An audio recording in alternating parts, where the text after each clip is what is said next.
With spring now here, many of us may be getting ready to do a deep clean or a declutter at home, but do you find yourself getting stuck before you've even started? You're not alone, by the way.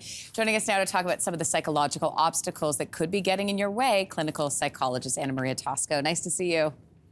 Hi, Lindsey. Nice to see you. Let's start with procrastination. So how does that play into spring cleaning?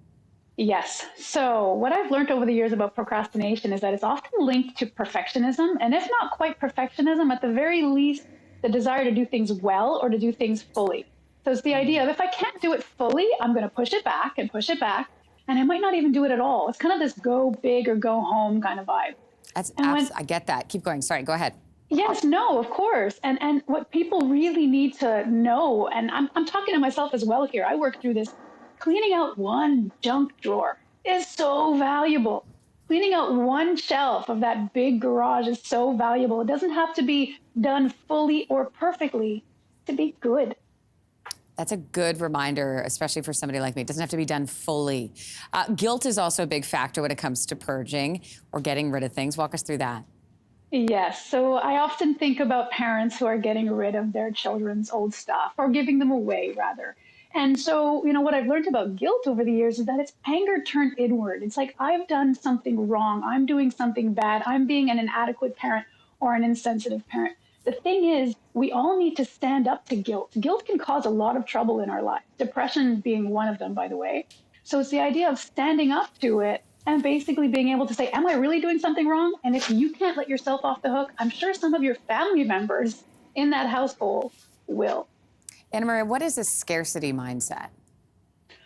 That's one of my favorite topics. So anybody who's experienced abandonment or loss or trauma might feel like having a lot of stuff is safe. It almost gives them the illusion of safety, if you will.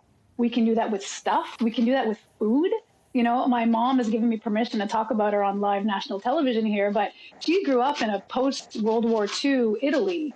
And so it was the idea of creating an abundance of food so that we're safe, so we never run out. So I grew up, lovingly with food being thrown at my face, me, my friends, my block, right? It's like this kind of illusion of safety. If I have this much stuff, nothing will go wrong. So as we're cleaning out that garage, we have to keep in mind that it's our old wounds and our old fears of not being safe that might be getting in the way, and that we currently are safe.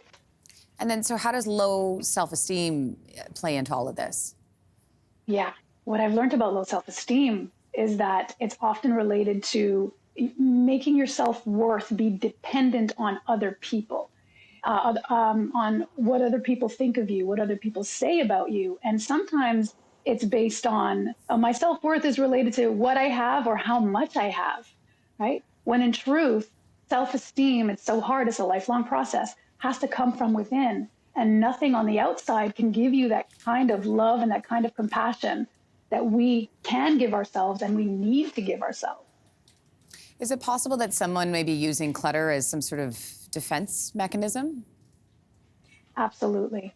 So clutter literally and figuratively can allow us to hide, and it can allow for things to stay status quo. How many times have we said something like, oh, I can't look for that new job until I clean off my office desk downstairs, or I can't start that project until I clean out that corner, right? We say we want to move forward, but moving forward is scary. Fear of change, fear of failure, fear of success. And clutter, without knowing it, almost acts like a safety blanket. But if we do want to achieve change, we have to just compassionately and gently start pulling back that safety blanket to see the change we want. Start with that one drawer. Anna-Maria, great to see you. Thanks so much. You and me both, Lindsey. Yeah, exactly. Today on my list. All right. Hey, thanks for watching. If you liked this, be sure to subscribe here, or you can check out more Your Morning videos right here.